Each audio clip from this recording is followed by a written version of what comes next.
Lakini jawabu ya swala hili la pili, maki ameuliza kuhusu swala la wanandoa ambao wameruhusika kuacha kufunga wao, ima ni wagonjwa au ni wasafiri pengine, au na hali yoyote kwamba hii ni hali ambayo wameruhusika kisheria kuwa wasifunge wao. Je, matendo mengine ambayo si ya kufunga yanahusika na mambo yao ya ndoa ya ndani, je, kwa kuwa wao hakufunga wataruhusika kuyafanya au watakatazwa kuyafanya kwa kuwa huu ni mwezi wa Ramadhani japo kuwa wao hawakufunga? Nafikiri swala ndio liko pahala. Tayib, aljawab, dhakara alulama biannahu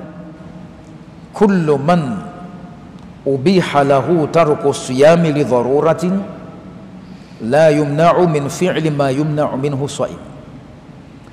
kwamba maulama wametoa fatwa mbalimbali katika swala hili, lakini maulama wengi, na ndio kauli inayotegemewa katika fatwa, ni kwamba ikiwa kuna waumini ambao hawakufunga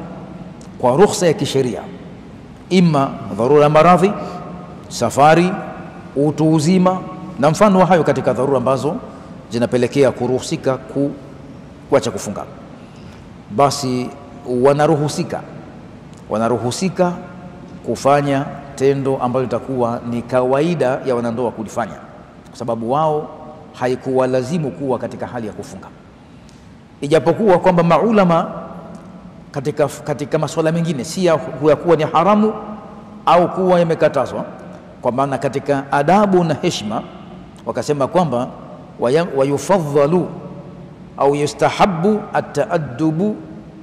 bi adabi shahr Ramadhan wa ihtiramu, kwa maana inapendekezwa zaidi, ni vizuri zaidi kushikamana na adabu za kuheshimu mwezi mtukufu wa Ramadhani, kwa maana japo kuwa wanaruhusika wao kufanya jimai kwa kuwa hawakufunga kwa ruhusa ya kisheria, lakini kiadabu tu kwa kuheshimu mwezi huu wa Ramadhani, basi inapendekezwa kwao, ni vizuri zaidi kwao wasifanye hilo katika wakati ambao ni wakati wa ibada ya saumu Ramadhani, kwa maana wakati wa kuanzia baada ya kuingia alfajiri mpaka ule muda ambao ni wa kuzama jua. Kwa hivyo wasifanye hivyo, ni aula zaidi kiadabu, lakini kisheria hakuna uharamu wa kufanya hivyo, kwa sababu wao wako katika ruhusa ya kisheria. Na inasimuliwa kwamba mmoja katika matabiina wafuasi wa masahaba akiitwa al-Imam Jabir ibn Zaid al-Azdi, katika wanachuoni waliokuwa katika mji wa Iraq, ambaye kwamba alikuja kutoka safari akakuta siku hiyo mkewe ametoharika, kwa maana alikuwa katika ada yake ya mwezi. Siku hiyo ndio katoharika, muda ambao somo ishaanza tayari. Kwa hivyo yeye mke huyo alikuwa hakufunga kwa sababu ametoharika muda ambao tayari somo imeshaanza wakati wake. Kwa hivyo akawa ametoharika hali ya kuwa siku hiyo hakuamka na somo, kwa hivyo yuko katika hali ya kawaida kuruhusika kula na mambo mengine. Na Imam Jabir bin Zaid al-Azdi alikuwa ni msafiri, kwa maana hiyo alikuja hali ya kuwa naye pia hakufunga, kwa kuwa alikuwa ana ruhusa ya kisheria ya kwamba asifunge. Kwa hivyo sema Allah subhanahu wa ta'ala, faman kana minkum maridhan au ala safarin, kwamba atakayekuwa miongoni mwenu nyinyi ni mgonjwa au yuko safarini, fa'iddatu min ayamin ukhra, basi arudie kufunga, kwa maana alipe siku za kufunga katika siku nyingine. Kwa hivyo nyudhuru mbili zimekutana, mke ametoharika hakuanza na somo siku hiyo, mume ametoka safari hakuwa na somo siku hiyo. Alipojua hilo Imam Jabir bin Zaid, basi alimwingilia mkewe siku hiyo, kwa maana akafanya jimai mchana, na ni siku katika mwezi mtukufu wa Ramadhani. Na kufanya hivyo na kusimuliwa hayo si dhambi kwa watu ambao ni vio au ni viongozi katika dini wa daraja la juu, kwamba kuwa kauli zao au fatwa zao ni vigezo vya kuwa ni sheria katika dini. Kwa hivyo akahadithia hivyo kwamba alifanya hivyo yeye na mkewe kuonesha tu kwamba uhalali wa jambo hilo, lakini ile kwa bora zaidi ni kwamba bora kuepuka. Na kwa kuwa katika sheria ya Kiislamu,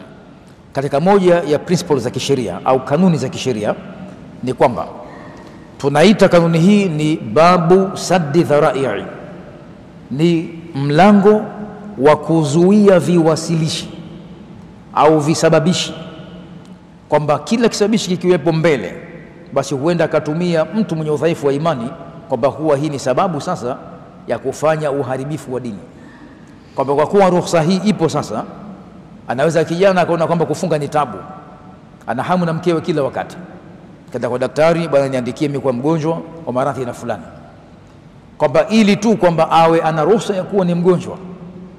ili aweze kufanya jimai kila wakati, mchana, asubuhi, jioni, kutafuta ruhusa ya kwamba yeye ni mgonjwa. Kwa hivyo ruhusa kama hiyo ina vile vikwazo vyake, pia ni mipaka yake. Kwa hivyo ikiwa atakuwa katika dharura kisheria na kahitajia kufanya hivyo, taban inaruhusika kufanya hivyo na si dhambi.